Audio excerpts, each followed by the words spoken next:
Good evening there. We are back after a 3-week absence, might have been 4 weeks, because Stephen Burrows, Mike Stewart, Kim Watson, and there was one other, went to the USA storm chasing, and they intercepted a very nice tornado on day 3 of their trip. It was an EF3 rated tornado. And there were a few other funnels, plenty of lightning and some big hail, very heavy rain of course as well, and strong winds. You can see what they got on their trip on the New Zealand Stormchasers page, the USA one, and the link is in the description of this video. A really cool trip that they had, plenty of kilometres travelled, I think about 7,000 odd in total, 7,000 or 8,000 kilometres in total, like upwards of 700 to 800 kilometres per day. So a lot of driving by Steve there, but thankfully he enjoyed it. So there you go. The weather over New Zealand lately has been quite settled. Canterbury, for example, you've had some very dry weather lately. Yeah, there's been a little bit of rain here and there, but on the most part it's been quite dry. There was, though, just a few days ago, some rough weather that moved in. There were thunderstorms and there was some heavy rain for the west coast, top of the South Island and western side of the North Island. I saw some very cool videos of lightning from Nelson and Marlborough as those storms moved through. Looking at the weather today for New Zealand, well, that's basically it there. This is Sunday, 3 p.m. this afternoon.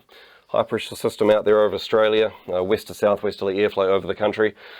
There's been a few showers there for Fiordland, southwestland, maybe a few further north as well. Napier northwards there in the east, the odd shower, but the rest of the country has been fairly dry.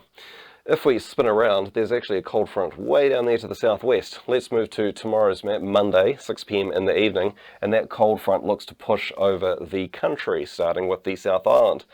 There's not really much to it though, just showers here in the south. There will be cold winds of course, especially for coastal areas as that front pushes through. Eastern South Island, you're fairly dry. However, Canterbury, later in the afternoon into the evening, showers will start to develop. As we get north of Banks Peninsula, those showers will become a little bit more widespread into the evening there. The western portion of the front, maybe there'll be some rain initially first thing here about southwestland. As it moves northwards, it weakens. As you can see there, those showers now into Buller. Western side of the North Island, you pick up the odd shower and a west to southwesterly airflow. Then in the east, it is fairly dry. On Tuesday, anticyclone starts to move in. Showers push out to the east. Still the odd one remaining there for the eastern North Island, but they will eventually clear later in the day. The odd shower skimming the far south as well. South Island, no doubt, it will be cold to start. I'll say there'll be some frost, especially for inland areas. Wednesday, Thursday, Friday, Saturday, even out to Sunday. I'll go to the map for Sunday in a second, but it's looking fairly settled because this high pressure system just hangs around. Later on Thursday, early Friday, there is a front which does affect the far south. It brings some rain, and that rain does eventually push up the west coast on Friday, but as it does so, it weakens and rain just eases to a few showers and then they clear away. Here is the map for Sunday. So basically you can see that anticyclone is still there and it is dry around much of the country. Just a few there for a few showers for Fiordland with a northerly airflow on the back of that high.